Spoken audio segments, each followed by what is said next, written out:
கருப்பனின் அழகிய ராட்சசி. அன்னைக்கு இரவு தன்னோட அறையில வந்து படுத்த விஷ்ணுவுக்கு தூக்கம் ஒரு பொட்டு கூட வரல. வான்மதியை பத்தி தான் நினைச்சுக்கிட்டே இருந்தான்.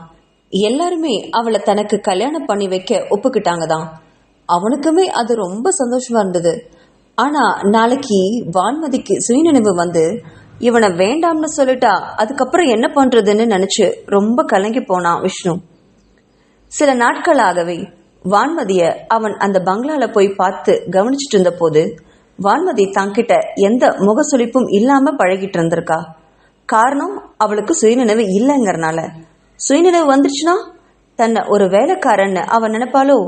அவ வீட்டுல வேலை செய்யற ஒரு ஆள் தனக்கு எப்படி கணவனா வர முடியும்னு அவங்க அம்மா கேட்டது மாதிரியே இவளும் கேட்டா என்ன பண்றது? அவளுக்கு எப்பவுமே தன் மாமன் கார்வேந்தனை தான் கல்யாணம் பண்ணிக்கணும்னு ஆசை இருந்துச்சு.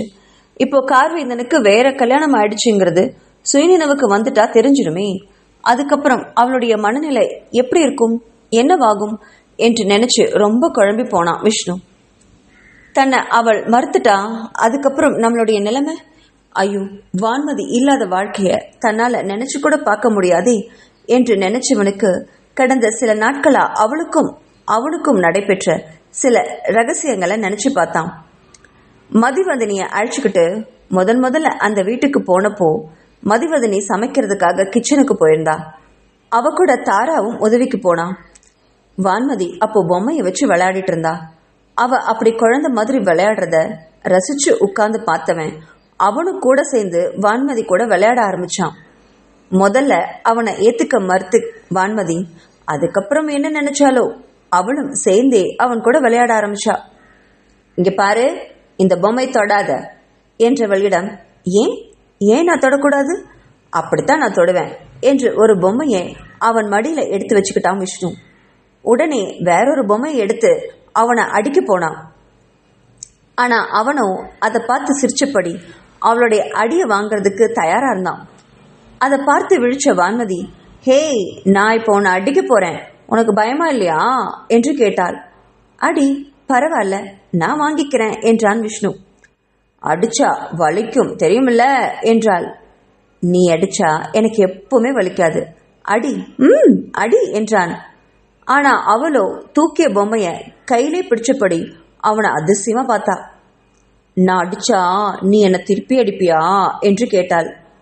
அந்த கேள்வியில ஒரு வினாடி திகைச்சு போனவன், சேச்சே, நான் ஏன் உன்னை அடிக்கணும்?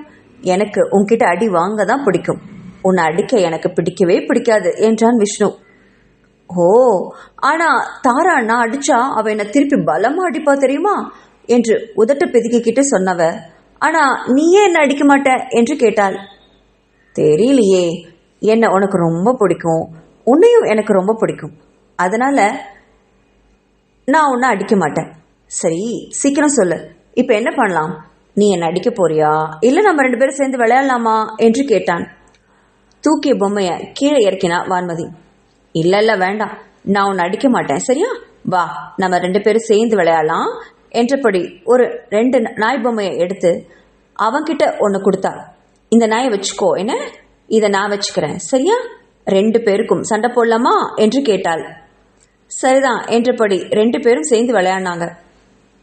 அப்படி விளையாடும் பொழுது அவ கீழே குனிய அவளுடைய நைட்டி ஒரு புறம் விலகவும் அதை கண்டு பதறி போனான் விஷ்ணு. அங்கிருந்து மெல்ல எழுந்தவன் பக்கத்துல இருந்த ஒரு டவலை எடுத்து அவ கழுத்துல போத்தி விட்டான். அதை உணர்ந்தவ அந்த டவலை எடுத்து தூக்கி வீசினான். ஹே, எனக்கு வேகுது, இதை எனக்கு என் மேல போடுற என்று கேட்டாள்.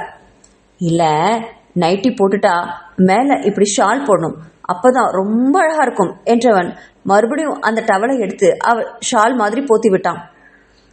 இப்ப பாரு, இந்த கண்ணாடி பாரு, இது ரொம்ப அழகா இருக்குல்ல என்று கேட்டவன் கிட்ட, ஆமா சூப்பரா தான் இருக்கு, சரி வா இப்ப விளையாடலாம் என்றபடி 2 பேரும் சேர்ந்து விளையாடினாங்க. அதுக்கப்புறம் மதிவதனி சமைச்சிட்டு வந்த உணவை அவளுக்கு ஊட்டி விட்டா. இது மாதிரி எத்தனையோ சம்பவங்கள் இந்த ஒரு வாரத்துல அவளுக்கும் விஷ்ணுவுக்கும் நடந்துகிட்டே இருந்தது. இதையெல்லாம் சுயநினைவு வந்த பிறகு அவ மறந்துடுவாளே என்று நினைச்சு ரொம்ப வேதனைப்பட்டான் விஷ்ணு. அடுத்த நாள் காலையிலேயே விஷ்ணு அரண்மனைக்கு சீக்கிரமா வந்துட்டான். அங்க யாழ்னி வான்மதியை வச்சுக்கிட்டு சமாளிக்கவே முடியாம திணறிட்டு இருந்தா. விஷ்ணுவுக்கு இது நல்லாவே தெரியும். வான்மதி காலையில எழுந்த உடனேயே கொஞ்சம் முரண்டு பிடிப்பா. அப்படிங்கிறது தாரா ஏற்கனவே சொல்லி கேள்விப்பட்டிருக்கான். அதனாலேயே மதிவதனியும் விஷ்ணுவும் காலையில கொஞ்சம் நேரத்திலேயே வான்மதியை பார்க்க கிளம்பிடுவாங்க. இப்போ வான்மதி யாழ்னி கிட்ட இருக்கிறதுனால அவளுக்கு வான்மதியை பத்தி எதுவும் தெரியாது. அந்த ஒரு காரணத்துக்காகவே காலையில பயந்துகிட்டே சீக்கிரமா வந்துட்டான் விஷ்ணு. யாழ்னியோ காலையிலிருந்து வான்மதி படுத்துற பாட்டை எல்லாம் தாங்க முடியாம தவிச்சிட்டு இருந்தா. முகில்வேந்தனும் காலையில ஏதோ ஆபீஸ்ல மீட்டிங் இருக்கிறதா சொல்லி நேரமே கிளம்பிட்டாரு. யாழ்னி மட்டும்தான் வான்மதி கூட இருந்தா. வான்மதி, ஏய் சொன்னா கேளுடி, வா வந்து குளிச்சுட்டு அப்புறமா விளையாடலாம் என்று கெஞ்சிட்டு இருந்தா. ஆனா வான்மதியோ தன் கையில இருந்த பொம்மையை எடுத்து அங்கங்க வீசிட்டு இருந்தா. நான் வரமாட்டேன், எனக்கு இப்ப ஐஸ்கிரீம் வேணும், அதை சாப்பிட்டாதான் நான் குளிக்க வருவேன் என்று பிடிவாதம் பிடிச்சா. இங்க பாரு, ஏற்கனவே இங்க ரொம்ப மழை பெய்யுது, காலையில இருந்து நீ வேற தும்மிக்கிட்டே இருக்க, சளி ஜாஸ்தியா இருக்கு, சொன்னா கேளு, இப்ப ஐஸ்கிரீம் வேண்டாம் உனக்கு என்றாள் யாழ்னி. ஆனா அவளோ முடியவே முடியாது, எனக்கு இப்ப ஐஸ்கிரீம் கொடுத்தாதான் நான் குளிக்கவே வருவேன், இல்லாட்டி நான் உன்னை அடிப்பேன் என்று பொம்மையை தூக்கி யாழ்னி மேல வீசினா. அது நேரா அவளுடைய முகத்திலே போய் விழுந்துச்சு. கொஞ்சம் அடிப்பட்டதுனால வலியில துடிச்சு போனா யாழ்னி. அதே வினாடி உள்ள வந்தான் விஷ்ணு. என்னாச்சுமா என்று கேட்டவனிடம், டேய் என்னடா இவ இந்த பாடுபடுத்துறா, காலையில 5 மணிக்கே எந்திரிச்சிட்டாடா, எந்திரிச்சதுல இருந்து ஒரே ரகல ஐஸ்கிரீம் வேணும்னு சொல்லி, வீட்டுல ஐஸ்கிரீமே இல்லடா, தீந்து போச்சு, ஏதாவது பண்ணுடா விஷ்ணு என்றாள். அவ பக்கத்துல போனவன், வான்மதி இங்க பாரு, இப்ப நீ சமத்தா பிரஷ் பண்ணிட்டு குளிச்சுட்டு ஃப்ரெஷ்ஷா வருவியான், நான் போய் உனக்கு ஐஸ்கிரீமை சீக்கிரமா வாங்கிட்டு வந்துடுவானா, ஓகேவா என்றான் விஷ்ணு. சில நாட்களாகவே அவனை பார்த்து பழகினதுனால கொஞ்சம் சமாதானமான வான்மதி. நீ நிஜமாத்தான் சொல்றியா என்று கேட்டாள். இதுக்கு முன்னமே விஷ்ணு இது மாதிரி சொல்லி ஐஸ்கிரீம் வாங்கி கொடுத்துருக்காங்கிற நம்பிக்கையில வான்மதியோட கண்கள் எல்லாம் பலபலன்னு இருந்தது. அதை பார்த்த விஷ்ணு, அப்போ நிஜமா நான் வாங்கிட்டு வரேன் கண்டிப்பா என்றான். நிஜமா நீ வாங்கிட்டு வருவதானே, ப்ராமிஸ் என்று கேட்டாள். ப்ராமிஸ், நீ இப்ப குளிக்க போயிட்டு சீக்கிரமா வா, நான் உனக்கு ஐஸ்கிரீம் வாங்கிட்டு வந்துடுறேன், சரியா என்று கிளம்பினான் விஷ்ணு. அவளோ ஆர்வத்துடன் தலையாட்டினான். சரி, அப்ப நான் போய் குளிச்சுட்டு வந்துடுறேன் என்று அவள் தன் பாட்டி யாழ்னியை பார்த்து, வாங்க குளிக்க போலாம், என்ன அங்கேயே நின்றுட்டு இருக்கீங்க என்றவள் மடியில் இருந்த பொம்மைகளை எல்லாம் கீழே போட்டுட்டு எழுந்து நின்னா. அப்பாடா சாமி வந்தா என்று நினைச்சபடி அவளை கூப்பிட்டுட்டு பாத்ரூம்குள்ள போனா யாழ்னி. கொஞ்ச நேரம் கழிச்சு ஐஸ்கிரீமை கொண்டு வந்திருந்தான் விஷ்ணு. அவ குளிச்சுட்டு ட்ரெஸ்ஸை மாத்திட்டு வந்ததும் அந்த ஐஸ்கிரீமை பார்த்து சந்தோஷமா குதிச்சா. ஹை ஐஸ்கிரீம் என்று ஓடி வந்தவ கிட்ட, இங்க பாரு, நீ முதல்ல இந்த தோசையை சாப்பிடுவியான், அப்புறம்தான் உனக்கு ஐஸ்கிரீம், இந்த ஐஸ்கிரீமை கையில வச்சுக்கோ, புடி என்று தோசையை ஊட்டி விட்டா யாழ்னி. அதையெல்லாம் பார்த்துக்கிட்டே இருந்தான் விஷ்ணு. யாழ்னிக்கு விஷ்ணுவை நினைச்சு ரொம்ப சந்தோஷமா இருந்தது. பரவாயில்லையே, பையன் தன்னோட பேத்தியை சமாளிச்சிட்டான் என்று நினைச்சு பெருமூச்சு விட்டா. தோசையை சாப்பிட்டு முடிச்சு அவ ஐஸ்கிரீமை ருசிச்சு சாப்பிட்றத யாழ்னி ரசிச்சு பார்த்தா. அவ மனசுல இப்போ ஒரு பெரிய கவலை எழுந்திருந்தது. என்னதான் விஷ்ணு வான்மதியை கல்யாணம் பண்ணிக்க ஒப்புக்கிட்டாலுமே வாழ்க்கை முழுவதும் வான்மதி இதே நிலைமையை வச்சு அவனால பாத்துக்க முடியுமா? விஷ்ணுவுக்கும் பல ஆசைகள் இருக்கும் இல்லையா? இதையெல்லாம் தன்னோட மனைவி கிட்ட தீர்த்துக்கணும்ன்ற நினைப்பு அவனுக்கு இருக்கும் தானே. அவனும் சின்ன பையன், வான்மதிய சீக்கிரமா குணப்படுத்தியே ஆகணும். இதை பத்தி கண்டிப்பா கார்வேந்தன் கிட்ட இன்னைக்கு பேசியே ஆகணும்னு முடிவு பண்ணான். பிறகு விஷ்ணுவை திரும்பி பார்த்தா. விஷ்ணு, நீ கொஞ்ச நேரம் வான்மதி கூட இருக்கியா? நான் போய் கார்வேந்தனை பார்த்துட்டு சீக்கிரமா வந்துடுறேன் என்று சொல்லிட்டு கிளம்பினான். அவ போனதும் வான்மதியை திரும்பி பார்த்தான் விஷ்ணு.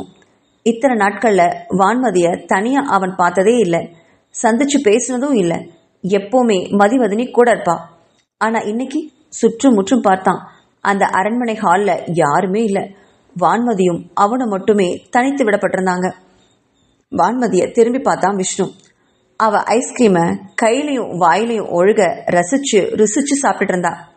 அத அன்பா பார்த்தபடி அங்கிருந்த சோஃபாவில் உட்கார்ந்தான் விஷ்ணு. அப்படி உட்கார்ந்தவன் அந்த அறைய சுத்தியும் பார்த்தான். அங்க ஒரு பெரிய டிவி இருக்கிறது தெரிய திடீர்னு அவனுக்கு ஒரு யோசனை வந்துச்சு. திரும்பி வான்மதியை பார்த்தான். அவ இன்னுமே ஐஸ்கிரீமை சாப்பிட்டு இருந்தா. எழுந்து போய் டிவியை போட்டான். அவனுக்கு தெரிஞ்ச ஒரு படத்துல இருந்த கற்பழிப்பு சீனை அதுல போட்டு விட்டான். இது பெரிய ரிஸ்க் தானே விஷ்ணுவுக்கு நல்லா தெரியும். ஆனாலும் ஒரு முயற்சி தான் செஞ்சு பார்க்கலாமே அப்படின்னு தோணுச்சு அவனுக்கு. அந்த சீனுக்கு முன்னாடி வர டயலாக் எல்லாம் கேட்டுக்கிட்டே வான்மதியை திரும்பி பார்த்தான். அவளும் ஐஸ்கிரீமை சாப்பிட்டுக்கிட்டே டிவியை பார்த்துக்கிட்டு இருந்தா. அப்போ அந்த கற்பழிப்பு சீன் வர்றதுக்கு சில வினாடிகளுக்கு முன்னர்ந்தே வான்மதியோட முகத்துல சில சில மாறுதல்களை பார்த்து பயந்தே போனான் விஷ்ணு. நாம ஏதோ தப்பா ஏதாவது ஒளிபரப்பி விட்டுட்டோமோ, அதை காட்டியிருக்கவே கூடாதோ என்று நினைச்சிட்டு இருக்கும் பொழுதே அந்த கற்பழிப்பு சீனு டிவியில நடந்துட்டு இருந்தது. அதை பார்த்த வான்மதி ஐஸ்கிரீம் கப்பை கீழே போட்டுட்டு அந்த சீனையே கண்களை விரிச்சு பார்த்தா. கண்கள் பெரிதாக விரிய அவ முகமெல்லாம் திடீர்னு வீங்கி போச்சு. கைகாலெல்லாம் உதற ஆரம்பிச்சுது. வாய் திறந்து கத்துறதுக்கு போனான். அந்த வினாடி விஷ்ணு ஓடி வந்து அவளை இறுக்கமா பிடிச்சுக்கிட்டான். விஷ்ணு முடிஞ்ச அளவு தள்ளி விட்டா. அவ அந்த சீனை பார்த்து கத்தவே ஆரம்பிச்சா. ஐயோ, இவ கத்தவே ஆரம்பிச்சிட்டாலே, யாராவது வந்துட்டா நம்ம செத்தோம் என்று நினைச்சுவன் வான்மதி பக்கத்துல வந்து அவளை சமாதானம் பண்ற விதமா, இங்க பாரு வான்மதி, வான்மதி ஒன்னும் இல்ல, இது வெறும் டிவி தான், நடிப்பு தான், இங்க பாரு இங்க பாரு என்று அவளுடைய கன்னத்தை தட்டி தட்டி விட்டான். ஆனா அவளோ அந்த சீனை பார்த்தபடி விஷ்ணுவை ஒரே தள்ளி விட்டுட்டு கதறி அழுதா. மறுபடியும் அவன் பக்கத்துல வரவும் விஷ்ணு கன்னத்தை பிடிச்சு பெராண்டி வச்சா. அவளுடைய நகைப்பட்டு விஷ்ணுவோட முகமெல்லாம் அங்கங்க எரிய ஆரம்பிச்சது. இவ சத்தம் போட்டு யாராவது வந்துருவாங்களோங்கிற பயந்தான் விஷ்ணு. ஓடி போய் டிவியை ஆஃப் பண்ணான். அப்பொழுதும் அவளுடைய சத்தம் குறையவே இல்லை. வீறிட்டு கத்தவும் வேற வழியே இல்லாம அவளை மறுபடியும் கட்டிப்பிடிச்சு அவளுடைய உதட்டுல முத்தமிட்டான். சிறிது நேரம் அவனுடைய ஆளுமையில அடங்க மறுத்தவ ரொம்ப நேரம் கழிச்சு அவளுடைய அழுகையும் தேம்பலும் குறைய ஆரம்பிச்சது. விஷ்ணுவோட மார்பில ஓஞ்சு போய் சாய ஆரம்பிச்சா. பிறகு அவளுடைய உதட்டுல இருந்து தன்னோட உதடுகளை பிரிச்சவன் அவளுடைய முகத்தை பார்த்தான். கண்கள் சொருக அப்படியே மயங்கி கீழே விழுகிறத பார்த்தவன் உடனே அவளை பிடிச்சு தன் கைகளை தாங்கிக்கிட்டான். அங்கிருந்த சோஃபாவில் அவளை படுக்க வச்சுட்டு கீழே இருந்த ஐஸ்கிரீம் எல்லாம் சுத்தம் பண்ணான். பிறகு அங்கிருக்கிற குளியல் அறைக்கு போனவன் தன் முகத்தை அங்கிருக்கிற கண்ணாடியில பார்த்தான். அவளுடைய நகம் பட்டு அங்கங்க கீரல் இருந்துச்சு. அதை சுத்தமா கழுவினான். அப்போவுமே அங்கங்க ரத்தம் வந்துகிட்டு தான் இருந்தது. இப்போ யானி வந்தா இதை பார்த்து அவ கேட்பாளே, இப்ப என்ன பண்றதுன்னு நினைச்சபடி முகத்தை எரிய எரிய நல்லா சோப்பு போட்டு கழுவினான். ஓரளவுக்கு ரத்தம் மட்டுப்பட்டதும் முகத்தை அழுத்தமா தொடச்சுக்கிட்டு மறுபடியும் ஹாலுக்கு வந்தான். கொஞ்ச நேரத்துக்கு முன்னாடி அவ்வளவு அழுகையுடனும் பிடிவாதத்துடனும் வெறித்துடனும் இருந்து கத்துனவ இப்போ அமைதியா தூங்கிட்டு இருந்தா. அதை பார்த்தவனுக்கு கொஞ்சம் பெருமூச்சு வந்தது. அப்பாடா, தப்பிச்சோண்டா சாமி, கொஞ்ச நேரத்துல என்ன பாடுபடுத்திட்டா. இவளை தனியா சமாளிக்கிறதெல்லாம் நடக்கவே முடியாத காரியம். இவளுக்கு பழைய நிலைவு வரணும்னா அந்த டாக்டர் சொன்ன மாதிரி ஏதாவது ஸ்டெப் எடுத்துதான் ஆகணும். ஆனா இது மாதிரி மட்டும் தனியா பண்ணி இனி மாட்டிக்கவே கூடாது என்று ஓஞ்சு போய் யாழ்னி வர்ற வரைக்கும் அந்த சோஃபாவில் வான்மதியை பார்த்துக்கிட்டே உட்கார்ந்தான் விஷ்ணு. வான்மதிய விஷ்ணு கிட்ட ஒப்படைச்சிட்டு தன் மகன் கார்வேந்தனை பார்க்க அவனுடைய அறைக்கு வந்தா யாழ்னி. அப்போ கார்வேந்தன் தன்னோட அலுவலகத்திற்கு கிளம்பிட்டு இருந்தான். அவனுக்கு உதவி பண்றதுக்கு இருந்தா மதிவதனி. அவன் ஷர்ட்டை போட்டுக்கிட்டு டைய கட்டும் போது அங்க நின்று அவ வேடிக்கை பார்த்துட்டு இருந்தா. ஹே ராட்சசி, அங்க என்னடி என்ன வேடிக்கை பார்த்து நிக்கிற? உனக்கு டை கட்ட தெரியுமா தெரியாதா என்று கேட்டான். ஓ தெரியுமே என்று சொன்னவள் கிட்ட, அப்போ இங்க நான் டைய கட்டுறதுக்கு எவ்வளவு கஷ்டப்பட்டிருக்கேன், வந்து ஹெல்ப் பண்ணலாம்ல என்றான். சரிதான், அதோ வரேன் என்று சொன்னவள் அவன் பக்கத்துல வந்து அவனுடைய கழுத்து டைய சரி பண்ணிட்டு இருந்தா மதிவதனி. அப்போ கார்வேந்தன் அவளை தன்னோட இறுக்கமா அணைச்சுக்கிட்டவன் அவளுடைய வெற்றி இடையில பிடிச்சுக்கிட்டு அங்க தடவிக்கிட்டு இருந்தான். இதுக்குதான் நான் உங்களுக்கு டை கட்ட வராம அப்படியே ஒதுங்கி நின்னேன் என்றவள், ஏங்க கொஞ்ச நேரம் சும்மா இருங்களேன், கையை வச்சுக்கிட்டு சும்மாவே இருக்க மாட்டீங்களா, விடுங்க என்ன என்றபடி அவனுடைய கைகளை பிடிச்சு எடுத்து விட்டா. ஆனா அவனோ மறுபடியும் அவளை தன்னோட அணைச்சுக்கிட்டு, ஏண்டி நீ தான் டை கட்டுற, என் கைக்கு என்னடி வேலை, நான் சும்மா தானே நிக்கிறேன், நீ பாட்டுக்கு டை கட்டு, நீ உன் வேலை பாரு, நான் என் வேலை பாக்குறேன் என்றவன் அவளுடைய வயிற்று பகுதியில இருந்த சேலையை விலக்கி அங்கிருந்த மச்சத்தை தொட்டு பார்த்தான். அவன் அப்படி தொடும்போது கூசி சீனிகினா மதிவதனி. அப்போ அவளால டை கட்டவே முடியல. அட கொஞ்ச நேரம் சும்மா தான் நில்லுங்களேன், ஏன் இப்படி பண்றீங்க, அப்ப போங்க நீங்களே டைய கட்டிக்கோங்க என்று அவனை விட்டு விலகி நகர பார்த்தா. உடனே அவளை பிடிச்சு இழுத்தான் கார்வேந்தன். ஏண்டி புருஷனை கொஞ்ச நேரம் கொஞ்சம் விடுறியா, சும்மா ஏதாவது நொய்யின்ட்டே இருக்க, வா வா வந்து டைய கட்டு, நான் எதுவும் பண்ண மாட்டேன் போதுமா என்றபடி தன் இரு கைகளையும் மேல தூக்கிக்கிட்டு நின்னான். நிஜமாவே ஒன்னும் பண்ண மாட்டேங்க தானே என்று கேட்டாள்.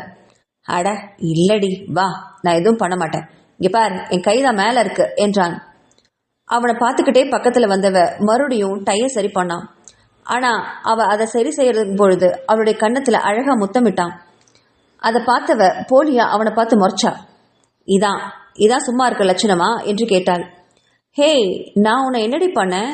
நான் உன்னை தொடவே இல்லை. என் கைப்பாரு இப்பவும் மேலதான் இருக்கு என்றாள். அப்போ நீங்க இப்ப முத்தம் கொடுத்தீங்க தானே என்றாள். அது உன்னை பார்த்ததுமே என்னோட உதட்டுக்கு ஏதோ ஆயிடுதுடி. உன்னை அப்படியே கட்டி பிடிச்சு முத்தம் கொடுத்துக்கிட்டே இருக்கணும் போல இருக்கு என்றான் கொஞ்சலுடன். ஹா, இருக்கும் இருக்கும் என்றபடி அவன் டைய சரி பண்ணிட்டு இருந்தா மதிவதனி.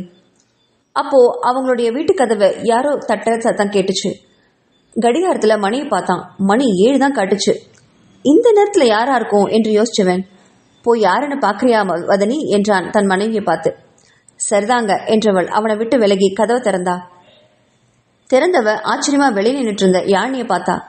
உடனே அத்தை வாங்க, அத்தை உள்ள வாங்க அப்படின்னு கூப்பிட்டு அங்க இருக்கிற டைனிங் ஹால்ல அவரை உட்கார வச்சா. பிறகு தங்களுடைய பெட்ரூமுக்கு வந்தவ, என்னங்க அத்தை தான் உங்களை பார்க்க வந்திருக்காங்க வாங்க என்றாள் மதிவதனி. கண்ணாடி முன்னாடி நின்று தன்னோட உடைய சரி பண்ணிட்டு இருந்தவனுக்கு ஆச்சரியமா இருந்தது. அம்மாவா, தன்னை பார்க்க இவ்வளவு தூரம் வந்திருக்காங்களா? சொல்லியிருந்தா நானே போயிருந்திருப்பேனே என்று நினைச்சவன் அவசர அவசரமா வெளியில வந்து பார்த்தான். அம்மா யாழினி தான். அவளுடைய புடவை முந்தானையால தன்னோட வியர்வியை தொடச்சுக்கிட்டு உட்காண்டிருந்தா. அவ ஏதோ பதட்டமா இருக்கான்னு தெரிஞ்சுக்கிட்டவன் அவ பக்கத்துல வந்து, என்னாச்சுமா, ஏதாவது பிரச்சனையா, வான்மதிக்கு ஏதாவது என்று கேட்டு நிறுத்தினான். வான்மதி அப்படிங்கிற பேரை கேட்டதுமே மதிவதனி பதறி போனான். ஐயோ அத்தை, என்னாச்சு? காலையிலே அவ ஏதாவது ரகலை பண்ணிட்டாளா? இப்ப அவ எங்க? நான் போய் பார்த்துட்டு வந்துடுறேன் என்று நகர போனான். இல்லம்மா இல்ல மதிவதனி, காலையில விஷ்ணு வந்துட்டான். இப்போ விஷ்ணு கிட்டதான் வான்மதி இருக்கா.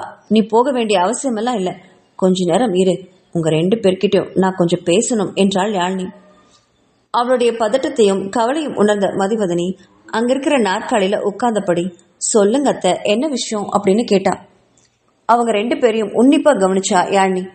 இருவருக்குள்ளேயும் நல்ல ஒற்றுமை இருக்கிற மாதிரி தோணுச்சு. கார்வேந்தனுடைய ஷர்ட் பகுதியில மதிவதனியோட குங்குமம் கொஞ்சம் ஒட்டி இருந்தது. அவனுடைய மார்பில சாஞ்ச அடையாளம் நல்லாவே தெரிஞ்சுது. அதை பார்த்தவளுக்கு மனசுல நிம்மதியும் சந்தோஷமும் வந்துச்சு. ஆண்டவா, என் பையன் எப்படி தன்னோட மனைவியோட இவ்வளோ சந்தோஷமா இருக்கானோ, அதே மாதிரி இனி வர்ற காலத்துல என் பேத்தி வான்மதியும் அவ கணவனோட சந்தோஷமா இருக்கணும். அதுக்கு நீதான் அருள் புரியணும்னு மனசார வேண்டிக்கிட்டு அவங்க 2 பேரையும் பார்த்தா யாழினி. தன் அம்மா மனசுல ஏதோ கவலை இருக்கிறத உணர்ந்த கார்வேந்தன் எழுந்து வந்து அவ காலடியில உட்காந்துக்கிட்டு அவ மடியில தலை வச்சான். அம்மா, இத்தனை வருஷமும் உன்னை பாசத்துக்காக தவிக்க விட்டுட்டேன். அதுக்காக என்னை மன்னிச்சிடு. இனி அந்த மாதிரி தவறு எதுவுமே நடக்காது. சொல்லுங்கம்மா, என்ன விஷயம்? ஏன் இவ்வளோ கவலைப்படுறீங்க என்று அன்புடன் கேட்டான். தன் மகனுடைய கன்னத்தை ஆசையோட தடவினவ, எனக்கு விஷ்ணு வான்மதி பத்தி தான் ரொம்ப கவலையா இருக்கு என்றாள் மெதுவான குரல்ல. எனக்கு என்னவோ வான்மதிய சீக்கிரமா குணப்படுத்துறது ரொம்ப நல்லதுன்னு தோணுது என்றால். கார்வேந்தனுக்கு தன்னோட அம்மாவோட கவலை புரிஞ்சுதான் இருந்தது. எழுந்து அவ பக்கத்துல உட்காந்துக்கிட்டவன், அம்மா எனக்கும் புரியுது, ஆனா என்ன பண்றதுன்னு தான் தெரியல என்று சொன்ன கார்வேந்தனை பார்த்த மதிவதனி, என்னங்க அந்த டாக்டர் சொன்ன மாதிரி நம்ம வான்மதிய ஒரு தடவை கொடைக்கானல் போய் கூட்டிட்டு போயிட்டு அந்த மாதிரி செஞ்சு பார்த்துடலாமா என்று கேட்டாள். அவ கேட்டுட்டு இருக்கும் போதே அங்க மாறனும் ரோஜாவும் வந்தாங்க. அண்ணா, மதி சொல்றது ரொம்ப சரி, நம்ம இதுக்கு ஒரு ஸ்டெப் எடுத்தே ஆகணும் என்றான் மாறன். கார்வேந்தன் யோசிச்சான். அவன் யோசிக்கிறத பார்த்த யாழினி, கார்வேந்தா, நான் சொல்றேன்னு தப்பா எடுத்துக்காத, எனக்கு கொஞ்சம் பயமா கூட இருக்கு. நம்ம பாட்டுக்கு வான்மதிய விஷ்ணுவுக்கு கல்யாணம் பண்ணி கொடுத்துடலாம்னு பேசிட்டு இருக்கோம். விஷ்ணுவும் தன்னோட மனசுல ஆசையை வளர்த்திட்டு இருக்கான். இப்ப இல்லைனாலும் கொஞ்ச நாள் கழிச்சு வான்மதிக்கு சுயநினைவு வந்ததுக்கு அப்புறம் எனக்கு விஷ்ணுவை பிடிக்கல, நான் கல்யாணம் பண்ணிக்க மாட்டேன்னு சொல்லிட்டா விஷ்ணுவோட நிலைமை என்ன ஆகும்னு கொஞ்சம் யோசிச்சு பாத்தியா என்று கேட்டதும் கார்வேந்தன் திகைச்சு விழிச்சான். மற்றவங்களுமே யாழினியை பார்த்து அதிர்ச்சியோட விழிச்சாங்க. ஆமா, இவ சொல்றது யாருமே யோசிக்கவே இல்லையே இப்ப வரைக்கும். எல்லாருமே வான்மதி பக்கம் மட்டுமே யோசிச்சுட்டு இருந்தோமே, விஷ்ணு பக்கம் யாருமே யோசிக்கலையேன்னு நினைச்சு ரொம்ப வருத்தப்பட்டாங்க. அதுக்காக தான் சொல்றேன், எவ்வளோ சீக்கிரம் முடியுமோ அவ்வளோ சீக்கிரம் வான்மதிக்கு சுயநினைவு கொண்டு வர்றது எல்லாருக்குமே நல்லது. அவ சுயநினைவு வராம கல்யாணமும் அவளுக்கு பண்ண முடியாது என்று வருத்தத்தோட சொன்னான். அதை கேட்ட கார்வேந்தன், சரிதாமா, அப்ப உடனே நாங்க கொடைக்கானல் போக ஏற்பாடு பண்றோம் என்றான். அவனை பார்த்த மாறன், ஆனா அண்ணா, அங்க போய் சும்மா ஊர் சுத்திட்டு வர முடியாதுல்ல, ஏதாவது பிளான் பண்ணிட்டு போகணும். டாக்டர் சொன்ன மாதிரி யாராவது 2 பேரை ரெடி பண்ணோம். அது மாதிரி நடிக்க தெரிஞ்சவங்க நடிகர்கள் யாராவது இருக்காங்களான்னு நான் பார்க்கட்டுமா என்று கேட்டான் மாறன். அதை கேட்ட ரோஜா, மாமா, எனக்கு தெரிஞ்ச ஒரு நாடக கம்பெனி இருக்கு, அங்க நிறைய பேர் நடிக்கிறதுக்கு இருக்காங்க, அவங்கள வேணா கேட்டு பார்க்கலாமா என்றாள். ஆனா மும்பையில் இருக்கிறவங்க எல்லாருமே ஹிந்தி தெரிஞ்சவங்களா தான் இருப்பாங்க, தமிழ் தெரிஞ்சவங்க ரொம்ப கம்மி பேர் தான் என்று குழம்பியபடி சொன்னான் மாறன். அப்போ உள்ள வந்தான் விஷ்ணு. அவனை பார்த்து திகைச்சு போனா யாழினி. ஹே விஷ்ணு, வான்மதியை தனியாவா விட்டு வந்த என்று கேட்டாள். இல்லம்மா, நீங்க தாராவை வர சொல்லியிருந்தீங்க போல இருக்கே. தாரா வந்துட்டா, மேலதான் இருக்கா. வான்மதிய அவ பாத்துக்கிறதா சொல்லிட்டா, அதனால நான் வந்துட்டேன் என்றான். அதை கேட்டு பெருமூச்சு விட்டா யாழினி. ஓ சரிதான்ப்பா, வந்து உட்காரு என்று சொன்னதும் அவனும் அங்க இருக்கிற சேர்ல உட்கார்ந்தான். அப்போ விஷ்ணுவோட முகத்துல சில காயங்கள் தென்பட மாறன் அதனை பார்த்துட்டான். என்ன விஷ்ணு, முகமெல்லாம் ரொம்ப காயமா இருக்கு, என்னாச்சு என்று கேட்ட மாறன் கிட்ட எதுவுமே சொல்லாம தலை குனிஞ்சபடி, அது அது ஒரு கிளி, அது நான் தான் வளர்த்தினேன், அதுதான் பராண்டிடுச்சு என்றான். என்னது, கிளி பராண்டுமா என்று புரியாம கேட்டா ரோஜா. விஷ்ணுவையும் அவன் முகத்தையும் கூர்ந்து கவனிச்சா மதிவதனி. அவளுக்கு நல்லா புரிஞ்சு போச்சு, வான்மதி தான் இதை பண்ணிருப்பான்னு. பாவம், ரத்தமே வந்திருக்கும் போல இருக்கே என்று நினைச்சவ உடனே ஓடிப்போய் அங்கிருந்த டெட்டாலையும் பஞ்சையும் எடுத்துட்டு வந்து கொடுத்தா. விஷ்ணு, இந்த டெட்டாலை போட்டுக்கோ, இல்லைன்னா செப்டிக் ஆயிடும் என்றாள். பரவாயில்ல நீ என்று சொன்னவனை பார்த்து முறைச்சா மதிவதனி. உடனே கார்வேந்தன் அந்த டெட்டால் பாட்டில வாங்கி அவனே பஞ்சில அதை எடுத்து அவனுக்கு அங்கங்க வச்சு விட்டான். ஐயோ பாஸ், நீங்க ஏன் இதெல்லாம் பண்றீங்க, வேண்டாம் அப்படின்னு சொல்லி தடுத்தான். டேய் சும்மா கடை, இது வான்மதி பண்ணதுன்னு எனக்கு நல்லா தெரியும், எனக்கு நீ செய்யும் போது உனக்கு நான் செய்யக்கூடாதா என்றபடி அவன் தடுக்க டெட்டால வச்சுக்கிட்டே போனான் கார்வேந்தன். அவங்க 2 பேரையும் பார்த்து கண் கலங்கினா யாழினி. எவ்வளவு ஒற்றுமையா இருக்காங்க, இந்த நட்பு உறவுல போய் முடியணும்னு மனசார விரும்பினான். அவன் டெட்டால வச்சு முடிச்சதும் மாறன் அதை பார்த்தபடியே இருந்தான். என்ன, உங்க பாச போராட்டம் எல்லாம் முடிஞ்சுதா, நம்ம இப்ப பேசலாமா என்றான். அதை கேட்ட கார்வேந்தன் கொஞ்சமா சிரிச்சான். சரிதான்டா, சொல்லு, அடுத்து என்ன பண்ணலாம் என்று கேட்டான். அண்ணா, ரோஜா சொன்ன நாடக கம்பெனிக்கு நம்ம போனாலும் அங்க மேக்சிமம் நம்மளுக்கு ஹிந்தி தெரிஞ்சவங்க, இங்கிலீஷ் பேசுறவங்க தான் கிடைப்பாங்க, தமிழ் பேசுறவங்க கிடைக்கிறதெல்லாம் ரொம்ப கஷ்டம். அதுக்கு பேசாம நம்ம நேர கொடைக்கானலே போயிடலாம், அங்க போய் ஏதாவது நடிக்கிறதுக்கு ஆள் கிடைப்பாங்களான்னு தேடி பார்க்கலாமா என்றான். அவன் சொல்றதும் சரியா பட்டுச்சு கார்வேந்தனுக்கு. அதுக்கு ஒப்புக்கிட்டான். எல்லாரும் சேர்ந்து கொடைக்கானல் போக திட்டம் போட்டாங்க. கொடைக்கானல் செல்லும் திட்டத்தை எல்லார்கிட்டையும் மாறன் விலக்கி சொல்லிட்டே போனான். அவன் சொல்ல கார்வேந்தனுக்கு மாறனை பார்த்து ரொம்ப ஆச்சரியமா இருந்தது. டேய், என்ன பெரிய ஆளா இருக்க போல இருக்கு, எவ்வளவு அழகா பிளான் போடுற என்று மெச்சிக்கிட்டான். அங்கிருந்த விஷ்ணுவுக்கு அவங்க பேசுறது எதுவுமே மனசுல பதியவே இல்லை. கொஞ்ச நேரத்துக்கு முன்னாடி வான்மதிக்கு அவன் கொடுத்த முத்தம் மட்டுமே நினைவில் இருந்துச்சு. அவன் முத்தம் கொடுத்ததும் வான்மதி கத்துறத நிறுத்திட்டா. ஆனாலும் அவனுக்குள்ள ஏதோ சொல்ல முடியாத ஒரு உணர்வு வந்தது. அவன் எதிர்பார்த்ததே வேற. இந்த மாதிரி காட்சிகளை பார்த்தா அவளுக்கு ஏதாவது வாய்ப்பு இருக்குமோ அப்படின்னு நினைச்சுதான் அதை பிளேன் பண்ணான். ஆனா அதுக்கப்புறம் தான் அந்த மாதிரி ஏன் நடந்துகிட்டோம்னு ரொம்ப தவிச்சு போனான். அவ சத்தம் போடுறத தடுக்க நிறைய வழிகள் இருக்கு, அதையெல்லாம் விட்டுட்டு அவன் ஏன் அவனுக்கு முத்தம் கொடுக்கணும்னு நினைச்சு தன்னைத்தானே நொந்துக்கிட்டான். அவள் தன்னை விரும்புறாளான்னு கூட தெரியாம அவன் இப்படி நடந்துகிட்டது ரொம்ப அவமானமா இருந்தது விஷ்ணுவுக்கு. அடுத்த 2வது நாளே வான்மதியை கூட்டிட்டு மதிவதனி, கார்வேந்தன், மாறன், ரோஜா, விஷ்ணு எல்லாருமே கொடைக்கானல் கிளம்பினாங்க. போற வழியில அன்னைக்கு நடந்த சம்பவங்களை பத்தியே மாறன் மதிவதனி கிட்ட கேட்டு தெரிஞ்சுக்கிட்டான். மதிவதனி சொல்றத கேட்டுக்கிட்டே வந்தான் கார்வேந்தன். பழைய நினைவுகள்ல அவன் கண்கள் கலங்குச்சு. மனம் சொல்லவே முடியாத வேதனையில தவிச்சு போச்சு. பாவம், இவளும் கிருஷ்வாவும் தான் என்ன பண்ணிருப்பாங்க. தான் இவர்களை எவ்வளவு தப்பா புரிஞ்சுக்கிட்டோம்னு நினைச்சவனுக்கு மதிவதனியோட முகத்தை பார்க்க கூட கூசி போச்சு. அதை உணர்ந்த மதிவதனி கார்வேந்தனோட கைகளை யாருக்கும் தெரியாம பிடிச்சு அழுத்தி விட்டா. அதுல சமாதானமானவன் மதிவதனியை பார்த்து புன்னகைத்தான். அவங்களுடைய பயணம் ஒவ்வொருவருக்குள்ளேயும் ஒவ்வொரு உணர்வை ஏற்படுத்துச்சு. வான்மதிய இப்படி மனநிலை சரியில்லாம அழைச்சிட்டு போற இவங்க திரும்பி வரும்போது வான்மதியை குணமாக்கி கொண்டு வரணும்னு மனசார வேண்டிக்கிட்டாங்க வீட்டில இருந்த பெரியவங்க. கொடைக்கானல் போய் இறங்கினதும் அங்க 2 ரூம் புக் பண்ணா கார்வேந்தன். ஒரு ரூம்ல 3 பெண்களும் தங்க, மறு அறையில் மற்ற ஆண்களும் தங்கிக்கிட்டாங்க. வான்மதிய பயணத்தின் போது அடிக்கடி திரும்பி பார்த்துக்கிட்டே வந்தான் விஷ்ணு.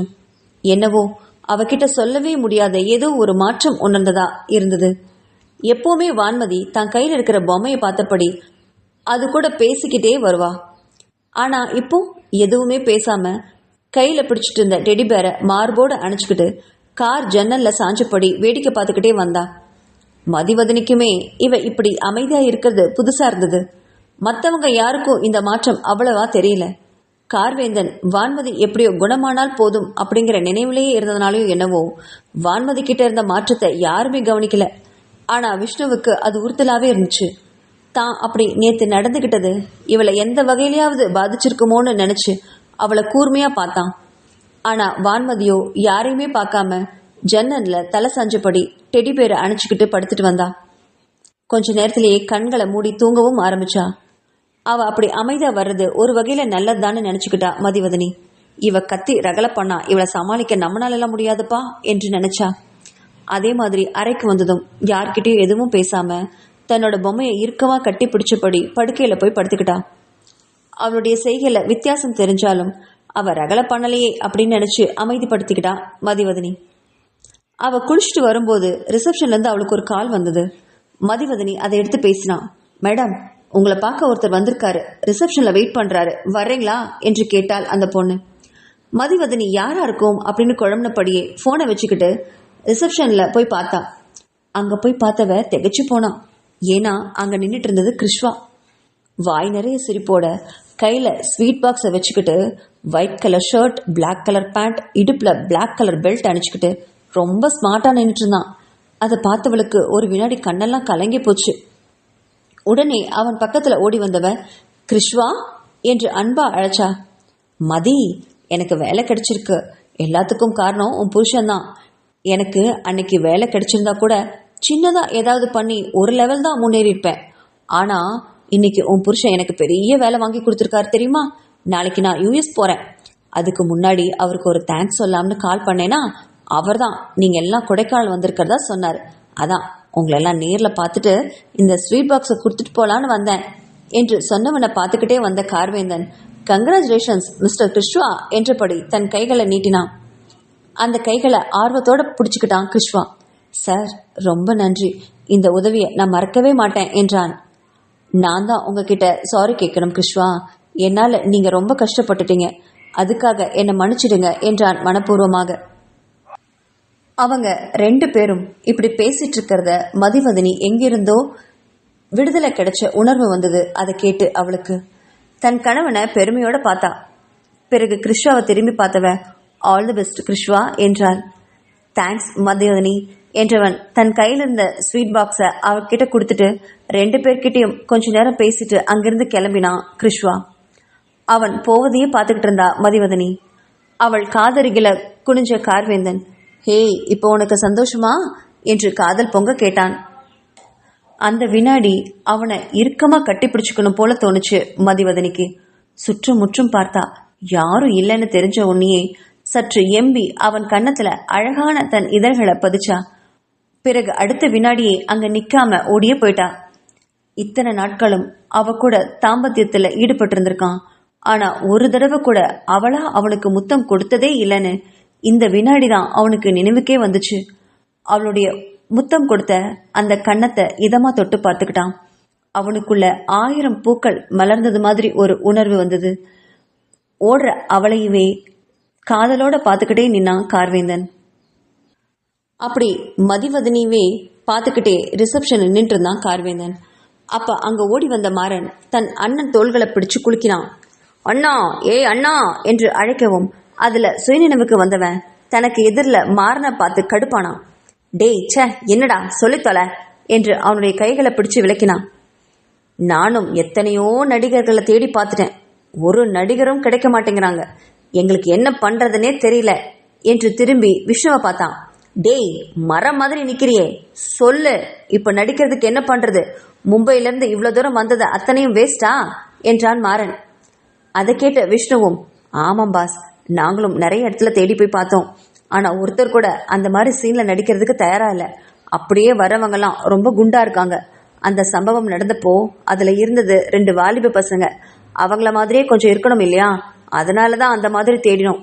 ஆனா யாரும் கிடைக்கல பாஸ் என்றான் வருத்தத்துடன். அதை கேட்ட கார்வேந்தன் விஷ்ணுவையும் மாறனையும் மாறி மாறி பார்த்தான். வேற யாரையோ ஏண்டா தேடி நடிக்க வைக்கணும், பேசாம நீங்க 2 பேருமே அது மாதிரி நடிங்களேன் என்றான் கார்வேந்தன். அதை கேட்டு விஷ்ணுவும் மாறனும் திகைச்சு போய் நின்னாங்க. இவன் என்ன லூசா அப்படிங்கிற மாதிரி தன்னோட அண்ணனை பார்த்தான் மாறன். அவன் பார்த்த பார்வைய கார்வேந்தனுக்கு நல்லா புரிஞ்சுது. டேய், ஆபத்துக்கு பாவம் இல்ல, நான் சொல்றது கேளு, சும்மா நடிப்பு தானடா, நடி என்று சொன்னவனை பார்த்தபடியே வந்தா ரோஜா. மாமா, உங்களுக்கு நடிக்க வைக்கிறதுக்கு வேற ஆளே கிடைக்கலையா? போயும் போயும் இவரையா நடிக்க வைக்க போறீங்க? அதுக்கு விஷ்ணு எவ்வளவோ பரவாயில்ல என்றாள் ரோஜா. அதை கேட்டு மாறனுக்கு கோவம் வந்துச்சு. என்னடி, என்னை பார்த்தா உனக்கு சோப்பலாங்கி மாதிரி தெரியுதா? நானும் வீர சாகசம் எல்லாம் பண்ணுவேன் தெரியுமா என்றான். அதை கேட்டு ரோஜா பக்குன்னு சிரிச்சா. யாரு நீங்களா? நீங்க தோட்டத்துல ஜாகிங் பண்றதுக்கு தான் லாய்க்கு, மற்றபடி இந்த மாதிரி சீனுக்கெல்லாம் நீங்க சரிப்பட்டு வரமாட்டீங்க என்றாள் கிண்டலுடன். என்னடி வடிவேல் ஜோக் அடிக்கிறியா? நானும் எல்லாத்துக்கும் சரிப்பட்டு வருவேன் அண்ணா, நான் நடிக்கிறேனா என்றான் மாறன். அதை கேட்ட ரோஜா கார்வேந்தனை பார்த்து கண்ணடிச்சா. கார்வேந்தனுக்கு ரோஜா மாறனை சீண்டி விட்டது புரிஞ்சுது. இல்லைனா மாறன் இதுக்கு நடிக்க ஒத்துக்கவே மாட்டான்னு நினைச்சபடி விஷ்ணுவை திரும்பி பார்த்தான். இப்போ விஷ்ணு என்ன சொல்ல போறானோ அப்படின்னு நினைச்சான்.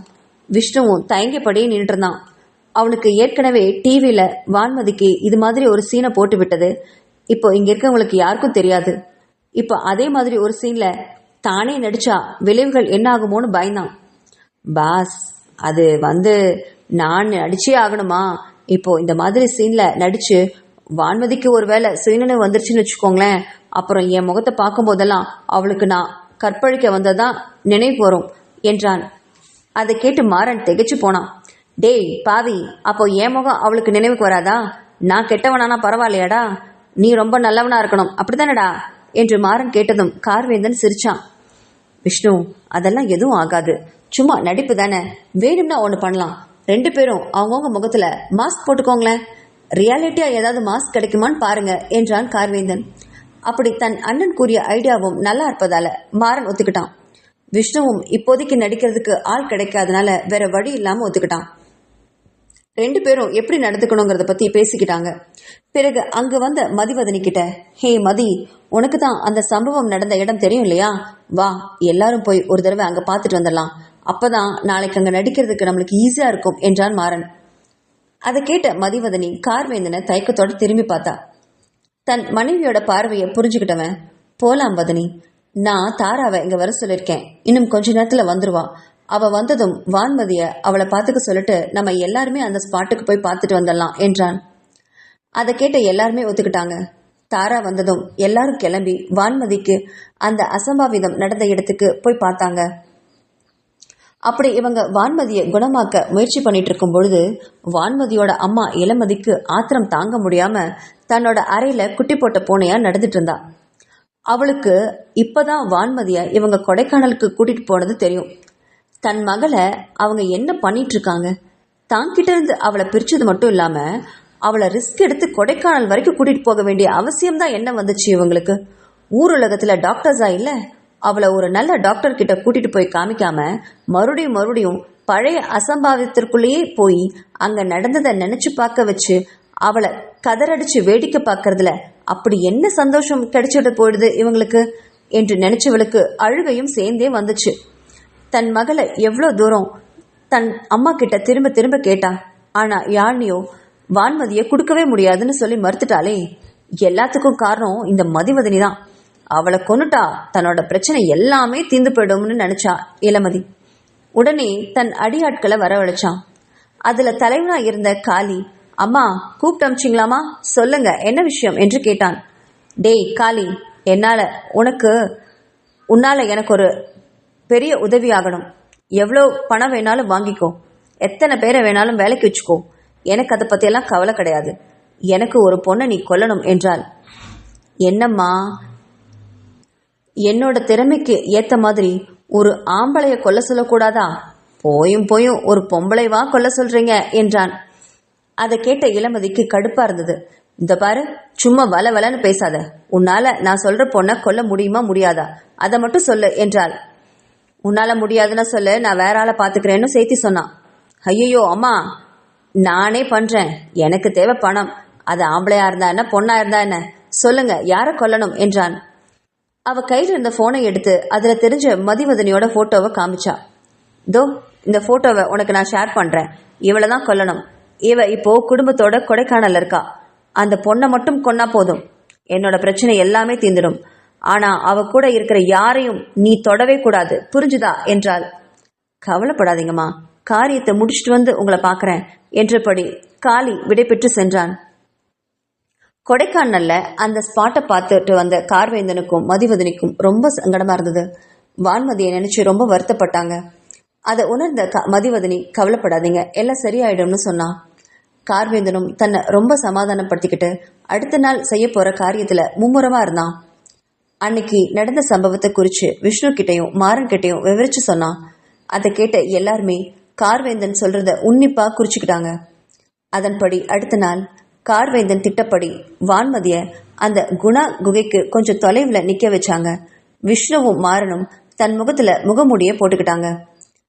இங்க இது போல நடந்துகிட்டு இருக்க காளி தன்னோட ஆட்களை கொடைக்கானல்ல இறக்கினான்.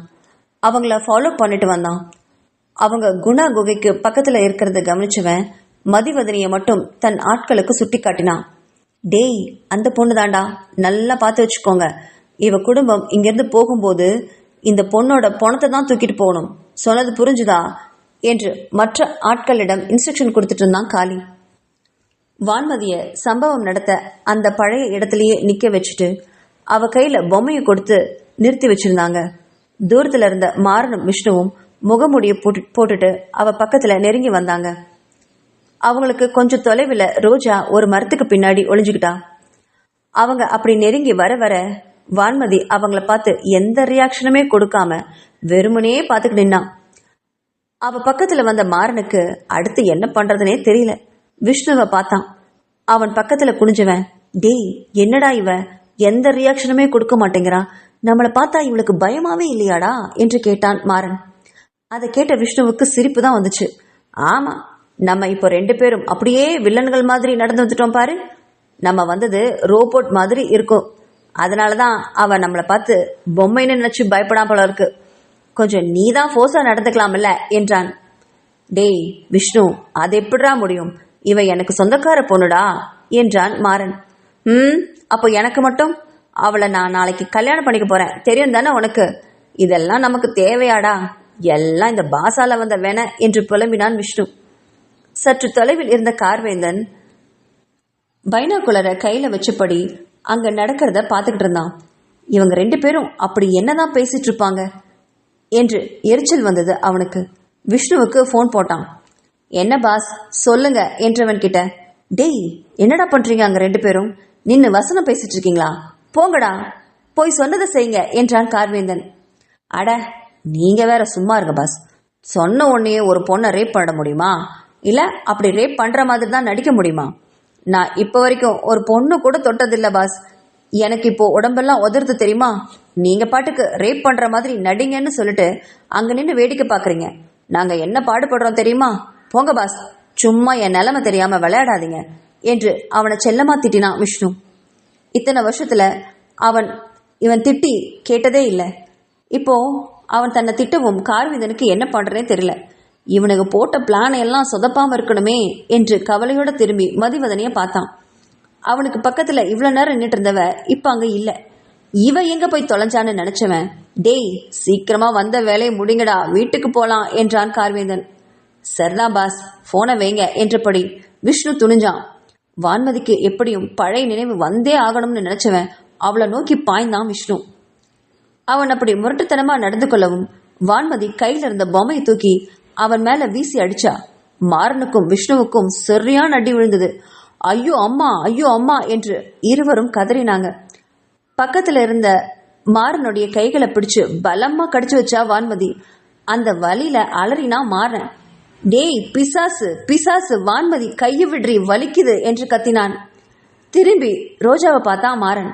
அவளோ இங்க நடக்கிறத பார்த்து ரசிச்சுட்டு கையை தட்டிட்டு இருந்தா. அதை கண்ட மாறனுக்கு ஆத்திரம் பத்திக்கிட்டு வந்தது. ஏய் குந்தாணி ரோஜா, நான் வந்தேன்னு வச்சுக்கோ, உன் பல்ல உடைச்சிருவேன், வாடி வந்து என்ன காப்பாத்துடி என்று கத்தினான்.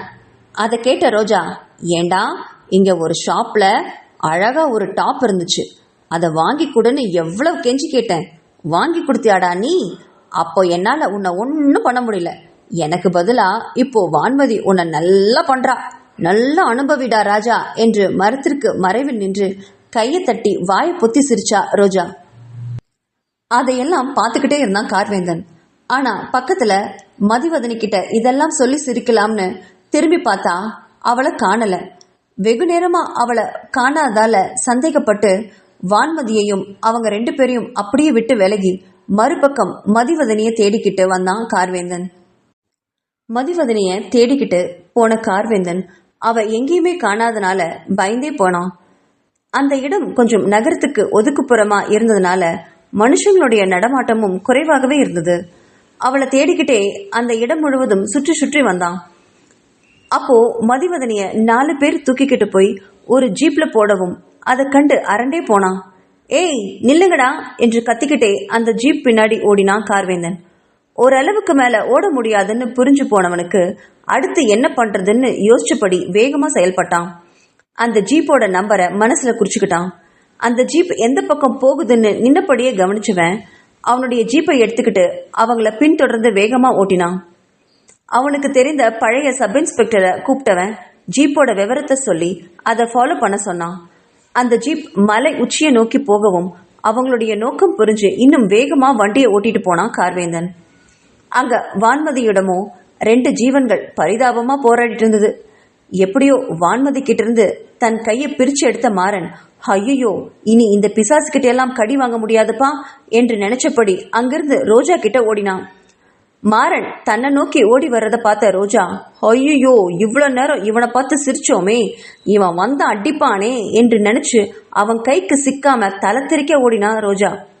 ஹேய் நில்லடி பிசாசுகளா, பொண்ணுங்களாடி நீங்க, மவளை நீ மட்டும் என் கையில சிக்குன, செத்தடி நீ என்றவாறு ரோஜாவை இனி துரத்தவே முடியாம ஒரு இடத்துல மூச்சு வாங்க நின்னா மாறன். அப்போ அவனுடைய அலைபேசி ஒலிக்க அதை எடுத்து யாருன்னு பார்த்தான். கார்வேந்தன் தான். எல்லாத்துக்கும் காரணம் இவர்தான், இவர என்று பல்ல கடிச்சுக்கிட்டு போனை எடுத்துவன். இப்போ உங்களுக்கு சந்தோஷமா என்று கேட்டதும் அதை ஒதுக்கிட்டு, டேய் மாறா, வதனிய யாரோ கடத்திட்டு போறாங்க, நீ எங்க இருக்க? விஷ்ணுவையும் ரோஜாவையும் வான்மதியும் கூட்டிட்டு சீக்கிரமா அங்கிருந்து கிளம்பு. நான் அவங்கள ஃபாலோ பண்ணிட்டு போறேன். மலை மேல போயிட்டு இருக்கேன், நான் பாத்துக்கிறேன். இனி நீங்க இங்க இருக்க வேண்டாம். வான்மதியும் ரோஜாவும் ஜாக்கிரதை என்ன என்று அவசரமா சொல்லிட்டு போனை வச்சான். ஐயோ இது என்னடா புது பிரச்சனை என்று நினைச்சவன், ஹே ரோஜா என்று அவளுக்கு அலைபேசியில கூப்பிட்டு விஷயத்த சொன்னான். உடனே அவ வர அவளை கூட்டிட்டு விஷ்ணுவும் வான்மதியும் இருக்கிற இடத்துக்கு சீக்கிரமா போனாங்க. அங்க போனதும் ரோஜாவும் மாறனும் அதிர்ந்து போய் நின்னாங்க. ஏன்னா அங்க விஷ்ணுவும் வான்மதியும் ஒருத்தர் கட்டி பிடிச்சுக்கிட்டு மாறி மாறி முத்தம் கொடுத்துட்டு இருந்தாங்க. அதை கண்டு ஆச்சரியம் அடைஞ்ச மாறன், டேய் விஷ்ணு, இங்க என்னதாண்டா நடக்குது என்று சத்தம் போட்டான். அந்த சத்தத்துல 2 பேரும் திடுக்கிட்டு விளங்கி போனாங்க. ஹேய் வான்மதி, உனக்கு சுயநினைவு வந்துருச்சா என்று ரோஜா கேட்கவும் அவ வெக்கப்பட்டு தலை குனிஞ்சா. அதை நம்பவே முடியாம பார்த்தாங்க ரோஜாவும் மாறனும். பிறகு கொஞ்ச நேரத்துக்கு முன்னாடி இங்க நடந்ததையெல்லாம் சொல்ல ஆரம்பிச்சான் விஷ்ணு. மாறன் அவங்கள விட்டு விலகியதும் விஷ்ணுவுக்கு வான்மதி எப்படியாவது குணமாகணுங்கிற எண்ணத்துல அவளுடைய உடையை பிடிச்சு இழுத்தான். கழுத்து பக்கம் இருக்கிற சுடிதார் டாப்பை கிழிச்சு விட்டான். அதை பார்த்த வான்மதிக்கு கோவம் வந்து விஷ்ணுவை பலார்னு ஓங்கி அடிச்சான். அந்த அடியை வாங்கிக்கிட்டு மேலும் முன்னேறினான் விஷ்ணு. அவ ஓட பார்க்கவும் அவளை பிடிச்சு படுக்க வச்சவன் அவ மேல படர்ந்தா. அவளை எப்படியாவது இந்த நிலைமையிலிருந்து மாத்தணும் அப்படிங்கறதுக்காக தான் அதை பண்ணான் விஷ்ணு. ஆனா அவ மேல படுத்த உடனே அவனையும் அறியாம அவனுடைய காதல் வெளியே வந்துருச்சு. அவளை இதமா பிடிச்சு முத்தம் கொடுத்தான். பிறகு அவளுடைய கழுத்து பக்கம் இறங்கினான். அவ்வளோ நேரமும் முரண்டு பிடிச்சிட்டு இருந்த வான்மதி அந்த செயல்ல கொஞ்சம் நிதானம் அடைஞ்சவ விஷ்ணுவோட காது பக்கத்துல குனிஞ்சு, நீங்க என்ன ரேப் பண்ண போறீங்களா? அப்படியெல்லாம் பண்ண வேண்டிய அவசியமே இல்லை. நான் உங்களுக்கு மட்டும்தான் சொந்தம். அதை நீங்க முறைப்படி கல்யாணம் பண்ணி எடுத்துக்கலாம் என்றாள். அவள் சொன்ன அந்த வார்த்தையில அதிர்ந்து போனான் விஷ்ணு. உடனே அவளை விட்டு விலகி அமர்ந்து அவளை கூர்மையா பார்த்தான். விஷ்ணுவை பார்த்து வெட்கப்பட்டு தலை குனிஞ்சா வான்மதி. அப்படின்னா உங்களுக்கு சுயநிலை வந்துருச்சா என்று அதிர்ச்சியோட கேட்டவன் கிட்ட, அது எனக்கு வந்து ரொம்ப நாள் ஆச்சு என்றாள் வான்மதி. ரொம்ப நாளா? எப்போ? எப்படி? ஏன் எங்க கிட்ட சொல்லவே இல்லை என்று பதறியபடி கேட்ட விஷ்ணு கிட்ட, நீங்க அன்னைக்கு டிவியில் கற்பழிப்பு சீன் போட்டீங்கல்ல, அதுக்கப்புறம் தான் எனக்கு முத்தம் கொடுத்தீங்கல்ல, அப்பவே எனக்கு சுயநினைவு வந்துருச்சு என்று சொல்லி நிறுத்தியவகிட்ட, அப்போ ஏன் இவ்வளோ நாளாக நீங்கள் சொல்லவே இல்லை என்று அதிர்ச்சியோட கேட்டான். அது அது நான் உங்களை பரிசோதிக்க நினைச்சேன். உண்மையாலுமே நீங்க என்ன விரும்புறீங்களா இல்ல சும்மா பொய் சொல்றீங்களான்னு பார்க்கணும்னு நினைச்சேன் என்று இழுத்து சொன்னான். அதை கேட்ட விஷ்ணுக்கு தலையே சுத்துச்சு. நீ உண்மையாதான் சொல்றியா என்று கேட்டவன் கிட்ட, ஆமாங்க, இத்தனை நாளும் பைத்தியமா நடிச்சு உங்களை கவனிச்சுக்கிட்டு தான் வந்தேன். என்னை நீங்க கவனிக்கிற விதமும் பார்த்துக்கிற பார்வையும் என் மனசு புரிஞ்சுக்கிட்டு நீங்க நடந்துக்கிறதும் எனக்கு ரொம்ப பிடிச்சிருந்தது. நான் பைத்தியமா இருந்த அந்த சூழ்நிலையில கூட என்னை ரொம்ப நல்லா பார்த்துக்கிட்டீங்க. அப்போ கல்யாணமானா இன்னும் என்னை நல்லா பார்த்துப்பீங்கன்னு நான் நம்புறேன். அதனால தான் நான் எதுவுமே சொல்லாம இருந்தேன் என்றால், நீங்க எல்லாம் சேர்ந்து இந்த மாதிரி பிளான் போடுறது எனக்கு தெரியும் தான். சரி, அப்போ சுயநினைவு வந்ததா காட்டிக்கலாம்னு நினைச்சேன். ஆனா உண்மையை மறைக்க வேண்டாம்னு இப்போ உங்ககிட்ட உண்மையை சொல்லிட்டேன் என்றாள் வான்மதி. அதை கேட்டு அதிர்ந்தே போனான் விஷ்ணு. அப்படின்னா நீ என்னை ஏத்துக்கிறியா? உனக்கு என்ன பிடிச்சிருக்கா என்று தயங்கியபடி கேட்டான். அந்த கேள்வி கேட்டு புன்னகைத்தா வான்மதி. இந்த கேள்வியை நான் தாங்க உங்களை பார்த்து கேட்கணும். நான் கலங்கப்பட்டவ. என்னை உங்களால ஏத்துக்க முடியுமா? உங்க மனைவியா என்னை ஏத்துக்கிட்டு என் கூட உங்களால வாழ முடியுமா? எதிர்காலத்துல உங்களுக்கு இதை பத்தி எந்த பிரச்சனையும் வராதா என்று தயங்கியபடி கேட்டா வான்மதி. உடனே ஓடி வந்து அவளை கட்டி பிடிச்சுக்கிட்டான் விஷ்ணு. என்ன உளர்ற வான்மதி? அதுக்கும் நம்ம வாழ்க்கைக்கும் சம்பந்தமே கிடையாது. எதை நினைச்சும் நீ கவலைப்படக்கூடாது, புரிஞ்சுதா? அந்த பழைய சம்பவங்களை மறந்துட்டு இனிமே நம்ம புதுசா வாழணும் என்ன என்று கேட்டான். அந்த வினாடி அவன் கன்னத்துல தன் முத்தத்தை பரிசா கொடுத்தா வான்மதி. அதை வாங்கினவன் அவளுக்கு மறுபடியும் அதை கொடுத்தான். இப்படி 2 பேரும் முத்தம் கொடுத்துக்கிட்டு இருக்கும் போதுதான் மாறனும் ரோஜாவும் வந்தாங்க. நடந்ததை கேள்விப்பட்டு ரோஜாவுக்கும் மாறனுக்குமே ரொம்ப சந்தோஷம். அப்பதான் மாறனுக்கு கார்வேந்தன் கொஞ்ச நேரத்துக்கு முன்னாடி கூப்பிட்டதே நினைவுக்கு வந்துச்சு. ஐயோ, போச்சு போச்சு என்று கத்தினான். என்னடா என்னாச்சு என்று பதட்டப்பட்டு கேட்ட விஷ்ணு கிட்ட, இப்பதான் உங்க பாஸ் போன் பண்ணாரு. மதிவதனிய யாரோ கடத்திட்டு மலை உச்சிக்கு கொண்டு போயிட்டாங்களாம். சீக்கிரம் கிளம்பு, போகலாம். அங்க என்ன பிரச்சனையோ தெரியல என்று மாறன் அவசரப்படுத்தவும் உடனே வான்மதியை கூட்டிட்டு கிளம்பினான் விஷ்ணு. காரில் போகும்போதே மாறன் விஷ்ணு கிட்ட புலம்பிக்கிட்டே போனான். அண்ணா இப்போ தனியா என்ன பண்றாரோ, எத்தனை பேரை சமாளிக்க வேண்டியிருக்குமோ, பாவம் அண்ணா, போலீஸ் கிட்ட எல்லாம் சொல்லலாமா என்றெல்லாம் புலம்பியபடியே வந்தான். காரை ஓட்டிக்கிட்டே வந்த விஷ்ணு பக்கத்துல உட்காண்டிருந்த மாறனை பார்த்து முறைச்சான். டேய், என்னோட பாச பத்தி தெரியாம வளராத. இந்நேரம் அவனுங்களை அடிச்சு போட்டுட்டு அண்ணிய காப்பாத்திருப்பாரு. அந்த அளவுக்கு என்னோட பாஸ் திறமசாலி தெரியுமா உனக்கு என்றான். அவனை திரும்ப பார்த்து முறைச்சான் மாறன். என்ன வளரையா? அவர் ஒருத்தரால எப்படி அவ்வளவு பேரை சமாளிக்க முடியும்? நீ வண்டியை சீக்கிரமா ஓட்டு என்றான். அவர்கள் பேசுறதெல்லாம் காருக்கு பின்னாடி உட்காண்டிருந்த ரோஜாவும் வான்மதியும் கேட்டுக்கிட்டு தான் வந்தாங்க. கார்வேந்தன் மாமா பத்தி வான்மதிக்கும் நல்லாவே தெரியும். அது மட்டுமல்ல, மதிவதனியுமே சாதாரண பொண்ணு கிடையாது. அவளுக்குமே கராத்தே தெரியும். விஷ்ணு சொல்வதுதான் அங்க நடந்திருக்கும்னு நினைச்சவ அமைதியாவே இருந்தா. வான்மதி பதட்டப்படாம அமைதியா வர்றத பார்த்து மாறன், உனக்கு கொஞ்சமாவது உங்க மாமா மேல அன்பு இருக்கா, பாசம் இருக்கா? ரோஜாவை பாரு எப்படி பதட்டமா உட்காந்துருக்கான்னு. நீ என்னடானா கல்லூடி மங்குனி மாதிரி அப்படியே உட்காந்துட்டு வர என்று கேட்டான்.